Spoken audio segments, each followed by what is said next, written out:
Estenda sua mão para cá, vamos abençoar a vida da Jalile. Pai, nós te louvamos por essa manhã, te louvamos pela vida da tua filha.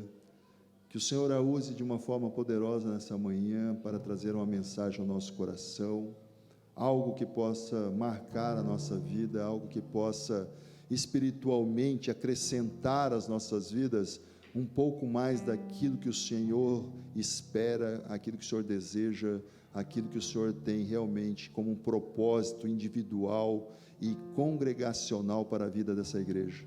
Assim nós te pedimos, cuida dela, Senhor, que a mente e o coração esteja cativo ao Senhor nesse momento, que o Senhor possa dar toda a paz que ela precise para falar em teu nome com autoridade, em nome de Jesus, amém, aleluia. A graça e a paz do nosso Senhor Jesus Cristo, amém? Meu desejo é que o Senhor fale poderosamente aos nossos corações, começando pela minha vida. Hoje eu quero falar sobre o solo do pecado. E fui fazendo uma análise para poder construir a mensagem e eu falei, por onde que eu começo? Aí eu cheguei, fui lá em Gênesis, aí eu falei, bom, vou começar pelo Éden. E aí pensando na mensagem, eu falei, não, tem um lugar que dá para começar antes disso ainda. Então a gente vai, como sempre, todas as vezes que eu ministro, a gente vai ler bastante a palavra de Deus. E aí vocês vão construindo a ideia junto comigo e eu tenho certeza que no final Deus, obrigada meu amor, que Deus vai dar para nós todos o entendimento que Ele quer a respeito que a gente tem, daquilo que Ele quer que a gente tenha a respeito do pecado. E aí eu fiquei pensando, qual que é a motivação para a gente pecar? Será que aquilo que Deus nos oferece não tem sido suficiente e aí a gente vai buscar mais e acaba buscando fora dele, que é pecado? Será que a gente peca porque a gente não entende que é pecado? Qual que é a raiz do pecado? Onde que ele começou? Por onde que a gente começa essa conversa? E aí eu quero começar essa conversa baseado naquilo que ele diz, porque aquilo que eu digo pode ser contestado e duvidoso. Mas aquilo que o Senhor diz é incontestável. Então vamos começar pela palavra de Deus para saber onde que essa história começou. Isaías 14, do versículo 12 ao 14. Como a irmã é míope, a gente vira assim e lê aqui junto, Como caíste do céu, ó estrela da manhã, filho da alva, como fostes lançado por terra, tu que debilitava as nações. Tu dizias no teu coração, eu subirei ao céu, acima das estrelas de Deus exaltarei o meu trono, e no monte da congregação me assentarei, nas extremidades do norte. E aí, subirei acima das mais altas nuvens, e serei semelhante ao Altíssimo. O pecado começou aí. Para quem não sabe, declarações do diabo. Para quem não conhece, Lúcifer. Esse era o desejo do coração dele. Estar acima do Altíssimo. Começou lá, no céu. Pasme vocês. Mas como que pode? Eu fiquei pensando, falei, Deus, como é que pode alguém que desfrutava da sua presença, dia e noite e dia, acho que nem existia dia e noite e dia, mas o tempo todo, estava diante da sua glória, querer mais do que isso? E o versículo respondeu, começou no coração. Resposta, como é que pode? Orgulho e soberba. Mesmo diante da presença e da glória de Deus, que a gente pede tanto aqui todo domingo, a cada hino, a cada louvor, a cada canção, a cada oração, a cada humilhação, nós não estamos livres de pecarmos com relação ao orgulho e à soberba. Resposta, ele queria ser mais do que Deus. Lemos aí no último versículo. E aí eu fiquei pensando, depois disso, Gênesis 3, 5 e 6. Porque Deus sabe que no dia em que dele comerdes, se vos abrirão os olhos, e como Deus, sereis conhecedores do bem e do mal. Vendo a mulher que a árvore era boa para se comer, agradável aos olhos, e árvore desejável para dar entendimento, tomou-lhe do fruto e comeu, e deu também ao marido, e ele comeu. Como é que pode alguém que vivia no paraíso? No paraíso, gente. Não tinha neve. O calor não era infernal, como de onde eu venho, Cuiabá, Mato Grosso, para quem não sabe. Era o perfeito equilíbrio. No paraíso, como é que pode alguém que tinha a presença, a interação com o próprio Deus, desejar mais do que isso? Aliás, não só isso. Queria ser igual a Ele. Como é que pode? Êxodo, fiquei pensando também, falei, depois. Aí vem Êxodo 37, versículo 7, logo em seguida, 32 e 9. Fez também 2 querubins de ouro batido, os fez nas 2 extremidades do propiciatório. Disse mais o Senhor a Moisés: tenho visto esse povo, e eis que é um povo de dura cerviz. Como é que pode? Um povo que já tinha experimentado milagre atrás de milagre, livramento atrás de livramento, experiências sobrenaturais atrás de experiências sobrenaturais, porque, para quem não sabe, nesse ponto aqui, eles já tinham sido libertos do Egito, já tinham visto as 10 pragas e eles foram poupados de todas elas. Eles já tinham visto um mar se abrir. E como se não bastasse tudo isso, eles viam dia e noite e dia, a presença de Deus, através de uma nuvem para proteger do sol, e à noite, uma tocha de fogo para iluminar no deserto. Não tinha nem como falar, nossa, eu esqueci dos bem-feitos que Deus nos fez. Há outro dia atrás, aí que abriu o mar. Ou a praga, quais foram mesmo as pragas? Eu não me lembro muito bem. Não estava lá. De dia, sombra, de noite, o fogo lá para clarear eles. Não dava para esquecer do cuidado, da provisão, do amor de Deus. Como é que pode um povo que experimenta milagre após de milagre, cuidado após de cuidado, provisão após de provisão, vitória após de vitórias, se corromper? Como é que pode? Resposta: o coração deles não estava em Deus.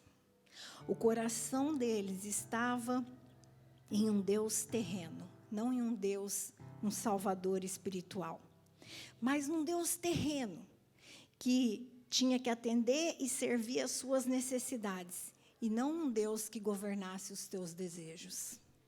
A prova disso, que rapidinho eles construíram um próprio Deus. Eles não queriam ser governados pelo Deus Todo-Poderoso, porque se eles quisessem, eles iriam atrás da direção do que esse Deus queria. Não, eles decidiram por si só ter o próprio Deus. Curiosidade, enquanto eu li a respeito disso, para quem quiser se aprofundar mais, vai lá ler o livro de Êxodo, você vai aprender muito, e vai passar muita raiva também com o povo do Egito, que Deus tirou do Egito, e, pasme você, a gente se assemelha neles e muito, infelizmente. Curiosidade, quando a gente já tem um coração tendencioso ao pecado, o diabo não precisa de matéria-prima. No caso, o ouro, eles mesmos forneceram. O diabo só precisava do desejo no coração, que a matéria-prima o povo já se encarregou de providenciar. E aí, às vezes, a gente oferece muita matéria-prima para o cão. Para o diabo, mais polido. A gente oferece a insatisfação, a teimosia. Deus falou, povo de dura cerviz. Gente teimosa, cabeça dura, é a tradução. A gente oferece como matéria-prima para o diabo a imprudência, o desejo, a murmuração. A gente oferece muitas matérias-primas para o diabo. E ele só se encarrega de terminar, fazer a obra-prima ficar pronta. O bezerro foi só um detalhe. A matéria para fazer o bezerro, quem forneceu foi o próprio povo. A gente tem que estar atento às obras, às matérias que nós estamos oferecendo para o inferno. E com o que ele tem construído na nossa vida diante daquilo que nós mesmos apresentamos para eles. A verdade é que aquele povo, e se tiver alguma semelhança, não se assuste, não soube esperar em Deus aquilo que estava sendo preparado para eles, lá com o líder deles. E não saber esperar em Deus, meus irmãos, nos leva a buscar o que Ele reprova. Quando a gente não consegue esperar em Deus o que Ele tem para nós, muito provavelmente, a gente vai estar buscando coisas que não era o que Deus queria para nós. Vamos ler 1 Samuel 15, versículos 22 e 23. Porém, Samuel disse, tem porventura o Senhor tanto prazer em holocaustos e sacrifícios, quanto em que se obedeça a sua palavra? Eis que o obedecer é melhor do que sacrificar, e o atender melhor do que a gordura de carneiros. Porque a rebelião é como o pecado de feitiçaria, e a obstinação é como a idolatria, e culto a ídolos do lar. Visto que rejeitastes a palavra do Senhor, Ele também te rejeitou a ti, para que não sejais rei. Essa passagem fala de Saul, um cara que recebeu um favor de Deus e se tornou rei de uma nação, mas não foi qualquer nação, era o povo escolhido de Deus. Saul dormiu um cidadão comum e acordou rei, foi ungido rei. E Deus deu a ele esse privilégio, e esse versículo que eu estou lendo já está falando do finalzinho da carreira de Saul. Saul se perdeu de maneira absurda. E a palavra de Deus diz aqui que ele se rebelou, foi arrogante, e que essas coisas eram pior do que feitiçaria. A gente critica tanto, fala tanto, né? De feitiçaria, de macumba, disso, daquilo. E às vezes nós estamos aí nos rebelando contra Deus, sendo arrogante. E a palavra, não sou eu, a palavra está dizendo que isso é pior do que fazer feitiço. É pior.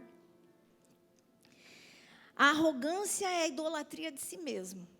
É você achar que está acima de Deus, que sabe mais que Ele, que entende mais que Ele, e que não precisa mais consultar Ele. Você se vira do seu jeito. E a feitiçaria está associada à rebeldia. E nós, às vezes, não nos damos conta do quanto nós estamos pecando e falhando com o Senhor. Aí, como é que pode alguém que recebeu um favor do céu, como Saul recebeu, tornou-se rei do povo de Deus, de graça, não fez nada para merecer e virou rei? Como é que pode uma pessoa que foi colocada nessa posição e tinha ali ainda mais um homem de Deus ali, um profeta do Senhor, um homem do Senhor que ajudava ele, que orientava, que instruía. Ele não foi, como dizem, né? Não sei como Canhanca vai traduzir isso, jogado na ribanceira. Não sei, filha, se vira. Mas ele não foi jogado na ribanceira e vira rei, não. Ele tinha alguém para instruir, para orientar, para falar, Deus está falando isso, Deus está falando aquilo, faz assim. E ainda assim, por idolatrar a si mesmo, ele foi arrogante, soberbo, e teve um fim terrível. Para quem não sabe, se matou. Vamos ler João 13, versículo 2 e depois 3, 12. Durante a ceia, tendo já o diabo posto no coração de Judas Iscariotes, filho de Simão, que traísse a Jesus. Se tratando de coisas terrenas, não me credes como crereis, se vos falar das celestiais? No primeiro versículo que a gente leu, o diabo já tinha tomado conta do coração de Judas. E Judas já estava convicto do que ele iria fazer. Ele iria trair Jesus. Por ganância. Por dinheiro. E no final, Jesus fala, se tratando de coisas terrenas, você não acreditou. Como que você vai crer nas que eu falo referente às celestiais? Nas coisas terrenas, porque ele andou com Jesus. Ele viu o que Jesus fez. Ele presenciou. Gente, ele dormia ao lado do mestre. Ele acordava e estava o mestre lá. Quem já assistiu The Chosen, tem que assistir, gente, The Chosen. Olha, eu vou te falar, todo cristão tem que assistir essa série. Você vai conhecer Jesus de uma maneira assim que você não esperava. E aí você vê ali, ele acorda com Jesus, dorme com Jesus, anda com Jesus, vê o milagre de Jesus. Como é que pode alguém que tem a presença do Deus encarnado, que dá para tocar? Como é que pode? Que testemunha, que vê milagre, que participa, que caminha, que come junto, que deita junto, que acorda junto. E ainda assim o rejeita. Como é que pode? Resposta? Ganância. A ganância. Ele desejou o dinheiro mais do que a presença de Deus. E aí eu continuo essa mensagem fazendo perguntas. Quem nunca colocou o coração no dinheiro mais do que na presença? Quem nunca deixou de vir na igreja para ficar trabalhando até mais tarde?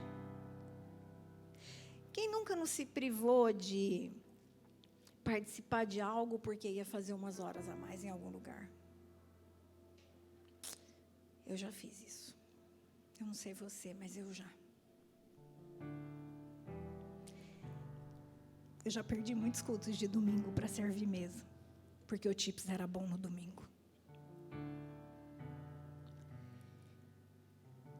Quem é que nunca quis ser exaltado, reconhecido, mesmo nas coisas da igreja?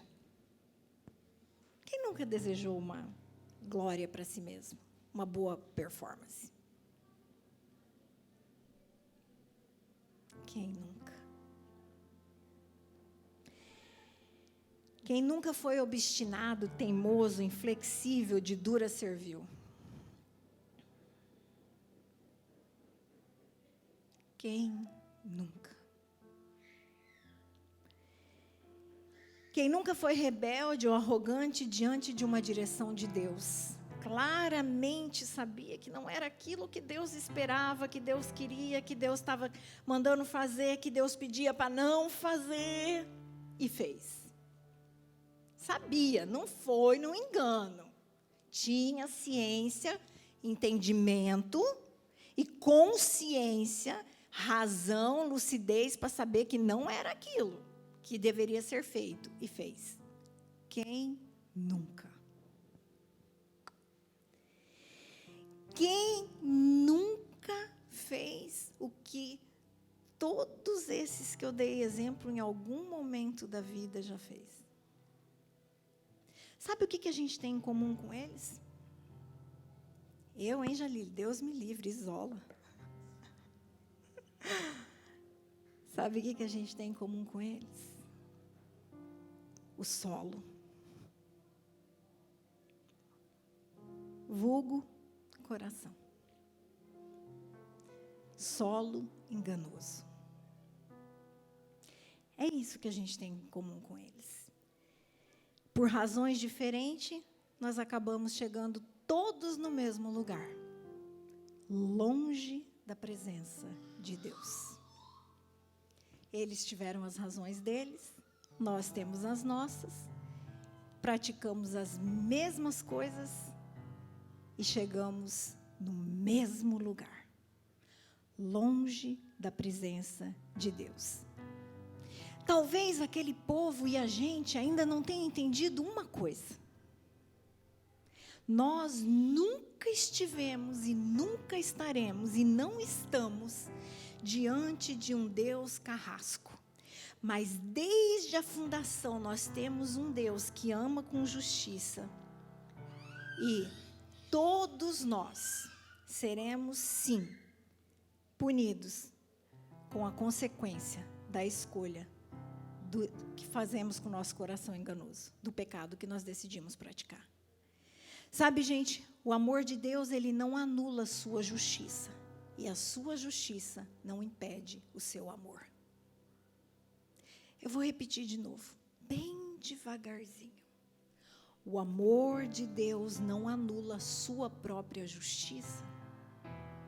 E a sua própria justiça não impede o seu amor por nós. E glória a Deus por isso. A gente precisa fazer como o salmista. Buscar arrependimento, ter um coração de verdade quebrantado, que anseia pela presença de Deus e que se arrepende. Olha o que está escrito em Salmos 51, 10. Cria em mim, ó Deus, um coração puro e renova dentro de mim um espírito inabalável. Quando nós temos um coração verdadeiramente focado, linkado, ligado, entregue ao Senhor, o nosso espírito não se abala facilmente. Tudo isso aconteceu porque o coração estava no lugar errado. E mais uma pergunta para você nessa manhã: onde está o seu coração? E eu vou responder com a própria palavra de Deus. Aonde estiver o seu coração, ali também estará o seu tesouro. Onde está o teu coração? No lugar que você tem seu coração hoje, nesse momento, nessa manhã, ouvindo essa palavra, aquilo que o Espírito Santo está trazendo na sua mente, te aproxima de Deus ou te leva para longe dele, como aconteceu com todos esses exemplos que eu dei? Onde está o seu coração? Um coração conectado com o coração de Deus, ele entende que Deus, ele não castiga porque quer, mas porque nós fazemos escolhas erradas. Uma pessoa que está com o coração conectado com o coração de Deus, ela olha para o castigo de Deus e vê que não é um castigo frio, não é isso. Mas é a justiça e um amor protetivo que promove a redenção, e a cruz é o exemplo máximo disso. Está confuso, eu vou explicar. Porque eu demorei muito para entender isso. Porque hoje em dia, parece que o Deus lá de Gênesis e Êxodo, do Egito, não existe mais. Parece que Deus mudou. Teve uma versão upgrade dele e ele ficou mais... Tá tudo certo. Tá de boa. É o mesmo. É o mesmo. E se você voltar lá em Êxodo, você vai ver as coisas que Deus fez para punir o povo.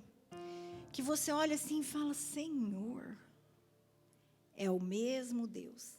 Mas eu quero te revelar algo que me foi revelado preparando essa mensagem, que me fez subir um degrau no conhecimento e na fé. A cruz foi o lugar onde o amor e a justiça de Deus, na sua totalidade, se cruzaram.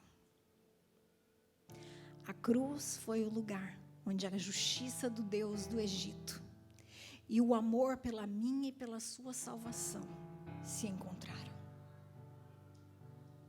Foi o perfeito lugar. Foi na cruz que a justiça de Deus, o pagamento pelo meu e o seu pecado, e o seu amor, o sacrifício que ele precisou fazer para salvar a mim e a você, se encontraram. O pagamento e o sacrifício. Ele não deixou de ser justo. e ele não deixou de amar. As duas coisas apenas se encontraram, ou melhor, se encontraram.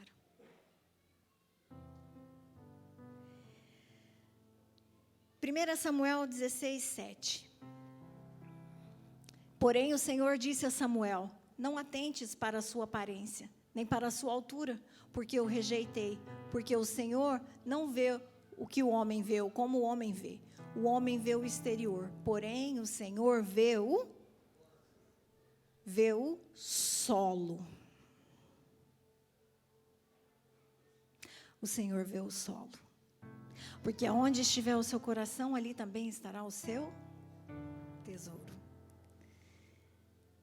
Sabe, gente, Deus olha para o coração, e cita como coração, porque ele é o solo das emoções. É aqui que começa todas. Na verdade, se você for analisar cientificamente, é aqui. Mas o coração é o que retrata isso.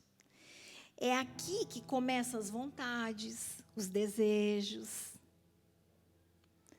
Aqui vê e aqui anseia, começa a desejar, começa a querer. E somente Deus pode transformar o nosso solo.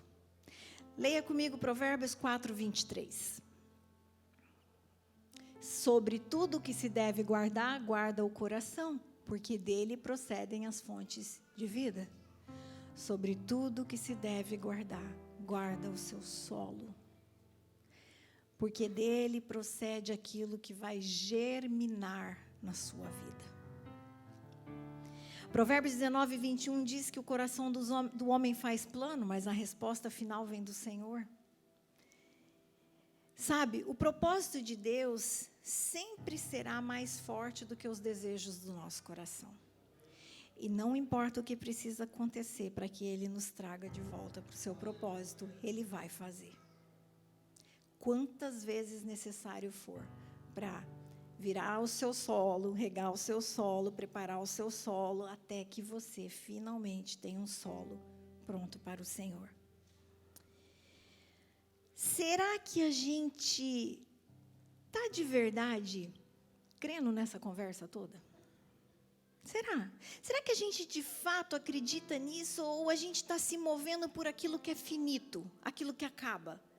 Às vezes eu tenho a sensação que a gente fica tanto com os olhos naquilo que perece, como, por exemplo, patrimônio, corpo, paixões, conquistas, desejos. Não que essas coisas sejam erradas. Eu sempre digo que eu nunca fiz voto de pobreza, não pretendo, a não ser que Deus me peça. Mas, às vezes, a gente está com o solo tão preparado só para isso, que a gente não percebe o quanto a gente está investindo só naquilo que acaba, e conversa, vem no culto, vive coisas espirituais, mas não vive para ela. Ou melhor, tem experiências espirituais, mas não vive para ela. Será que a gente está mesmo crendo muito mais e se movendo muito mais e vivendo muito mais em função daquilo que é eterno ou daquilo que é finito? O nosso solo vai dizer isso. E por que a gente tem tanta dificuldade em se manter mais naquilo que é infinito e tanta facilidade e tendência para se manter no finito?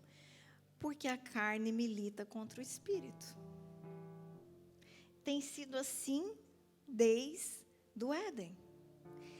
Sabe, gente, a gente tem que parar de deixar que aquilo que perece governe o que vai transcender, que é o nosso espírito. Será que, de fato, a gente tem conseguido fazer isso? E... sabe, no evento de mulheres, esse que vocês viram o vídeo, o tema da minha mensagem foi, obviamente, plenamente transformada. E eu falei sobre Eliseu. Eu sou fã desse cara, sou fã dele. E para quem não sabe, Eliseu foi discípulo de Elias. E Elias tinha muito poder, ele fez muitas coisas. E aí, lá no finalzinho da caminhada dele, o cara era um exemplo, nem morreu, foi levado vivo. A carruagem passou e pegou e levou ele.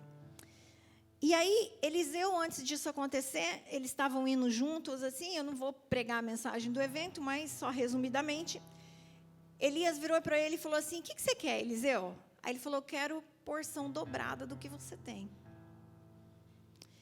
E o que Elias tinha? Poder do alto. Preguei sobre isso já. Tinha poder do céu, poder de Deus. Como que ele realizava tudo isso? Poder de Deus, pela própria força, ele jamais faria. Não tem como, gente, é impossível. E aí Eliseu, nada bobo, virou e falou, o tanto que você tem eu quero 2 vezes. Do poder que você carrega de Deus, eu quero 2 tanto. Double. E aí, o camarada conseguiu. E com a porção em dobro, ele fez muito mais coisa que Elias, obviamente, né? Aí o cara fez um machado de ferro flutuar na água, que estava caído no rio. O cara fez morto ressuscitar, comida envenenada ficar boa. Ele fez multiplicar azeite, ele fez multiplicar farinha, ele fez muita coisa com o dobro da quantidade de Deus que tinha em Elias. E aí o ponto todo da minha mensagem foi, será que nós temos noção que aquilo que Eliseu tinha 2 vezes mais do que Elias tinha, que eu não sei fracionado quanto era, se fracionar a Deus, que tanto que era, nós temos no todo. Vocês conseguem entender isso?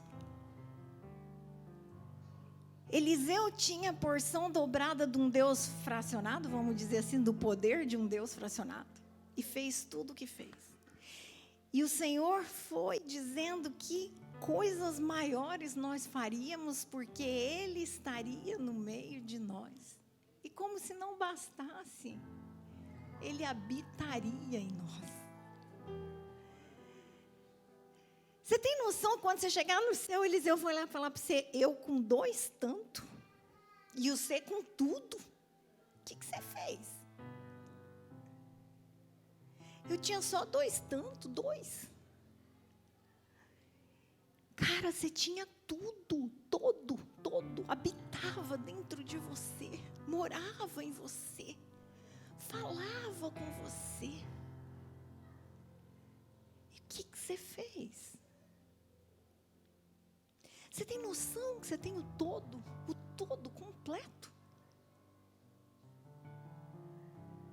O todo. E o que falta fazer? Por que a gente é diferente? O que falta? 3 coisas. Reconhecer onde nós estamos errando. Arrepender do erro. E decidir ter mudança de comportamento. Por favor, Salmo 51:10 de novo. Cria em mim, ó Deus, um coração puro. Eu preciso. Renova dentro de mim um espírito que não se abala. Eu preciso, eu não sei você. Eu preciso. Eu preciso. Porque um coração puro e um espírito inabalável vai ter coragem para não somente viver a verdade da cruz, mas para, se preciso for, morrer por ela. Se preciso for, morrer por ela. Falta mais entendimento, sabe, gente? Genuíno, profundo, embasado, do que de fato é a melhor parte. Estou falando de Marta e Maria, para quem não sabe. A gente ainda não tem noção disso, do que é a melhor parte. Será que a gente sabe mesmo? Será que a gente tem noção do que seja a melhor parte? Falta empatia por todos aqueles que estão dessa porta para lá.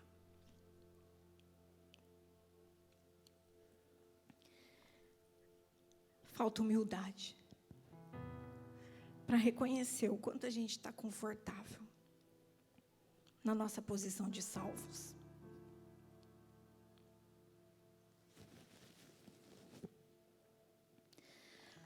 Nos tornamos... Achei engraçado quando isso me veio à mente. Eu falei, será que é isso? Eu falei, é isso. Judeus cristificados, ou cristoficados. Como assim? Judeus, porque a gente, assim como eles, acredita que Deus é só para nós. Porque dessa porta para lá, o que está sendo feito para levar ele daqui? E cristoficados, porque nós somos justificados por ele, isso deixou a gente confortável, ele já fez. Está consumado, está pronto, ele que fez. E aí a gente, como judeus, fica achando que Jesus é só para nós. Às vezes tem até preguiça de dividir ele. Tipo, estou salva mesmo.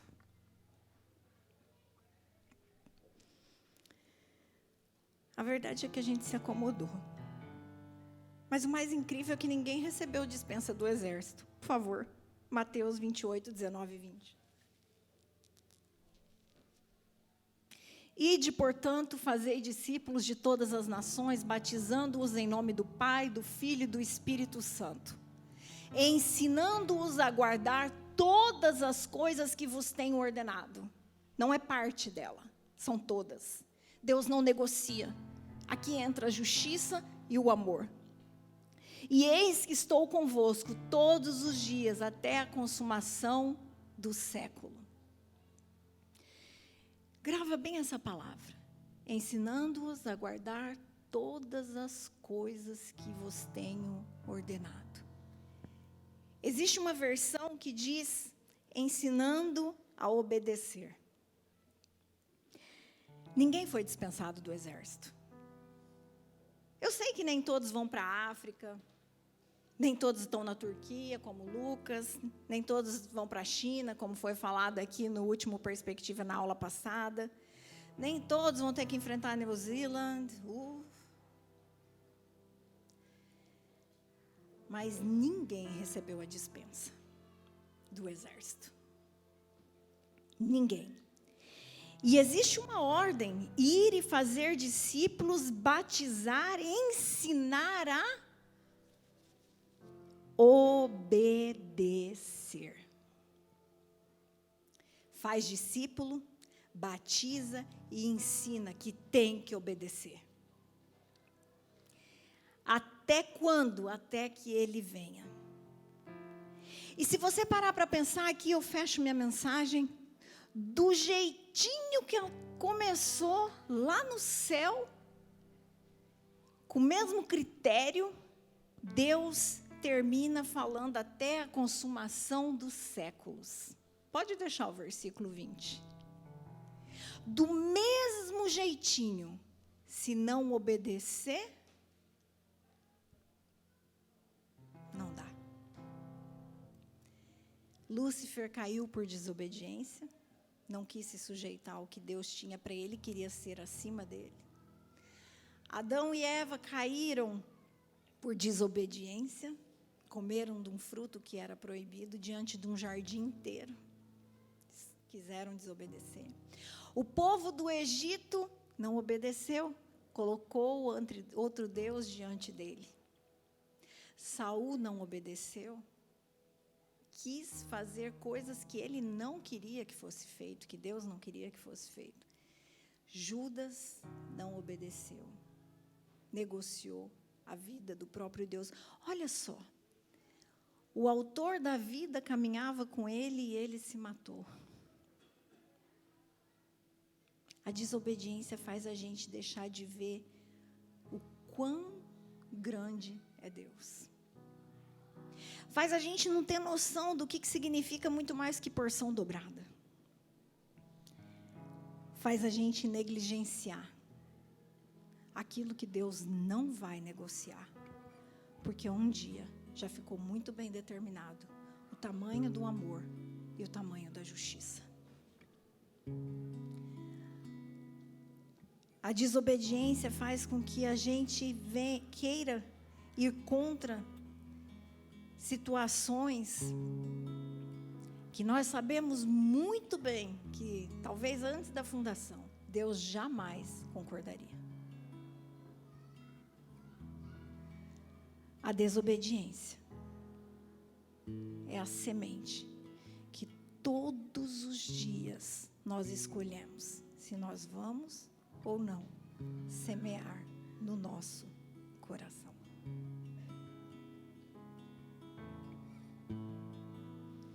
Ela não é uma semente seca e ela germina muito mais rápido do que qualquer um de nós podemos imaginar. O solo está pronto. Quanto você tem semeado de desobediência nele?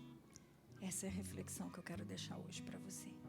Que Deus te abençoe e que você lance mão dessa ceia, tendo plena consciência do que você quer reconhecer como pecado, arrepender e deixar de fazer. Que Deus te abençoe. Eu acho que agora você vai dar a ceia, né?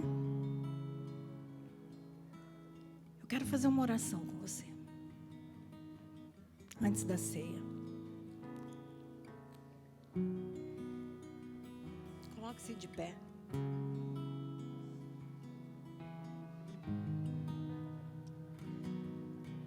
Não vou fazer apelo. Porque a começar por mim, todo mundo em algum momento planta essa semente. A minha oração nessa manhã vai ser uma oração de clamor a Deus de misericórdia.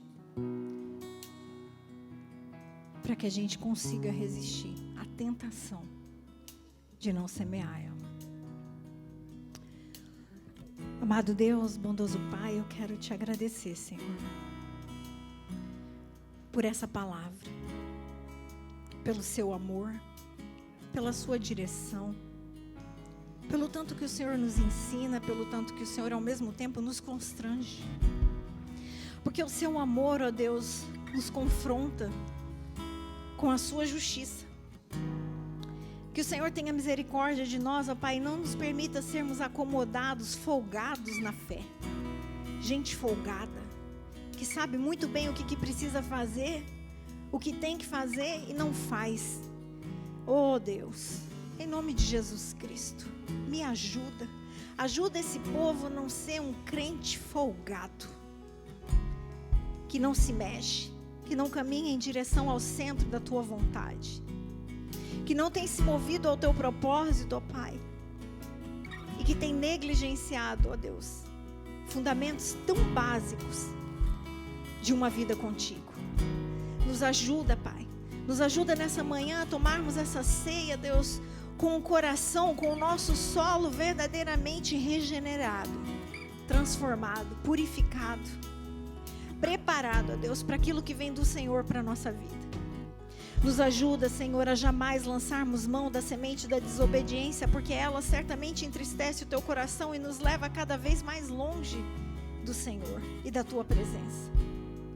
Nos ajuda, Senhor, a não, ó Deus, fazermos pouco caso da grandiosidade que é a tua salvação e do quão responsável é, Pai, ou do tamanho da responsabilidade que existe em termos a plenitude, a totalidade do poder do Senhor habitando em nós.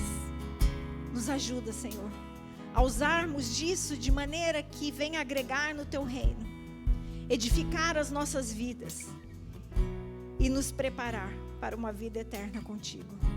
Pai, perdoa os nossos pecados, as nossas iniquidades, as nossas transgressões, as nossas negligências. Perdoa, Senhor amado, tudo aquilo que nós temos feito todos os dias quando vamos lá e semeamos a desobediência. E nos ajuda, Senhor, a germinarmos verdadeiramente para o teu reino, para a tua glória. E que venhamos produzir frutos, ó Pai, como a tua palavra diz, já 100 por 1. E que no nome de Jesus Cristo, ó Deus, venhamos verdadeiramente ser frutíferos daquilo, ó Pai, que nos faz viver e cumprir o teu chamado. Nos ajuda, Pai. Tenha misericórdia de nós, não apenas nessa manhã, nesse culto que daqui a meia hora se encerra, mas em todos os dias da nossa vida, até que o Senhor venha. Assim eu oro e te agradeço por cada vida, cada coração, cada solo que aqui está, clamando a Ti pela semente certa. E peço a Deus que o Senhor, em nome de Jesus, não nos deixe só. Amém.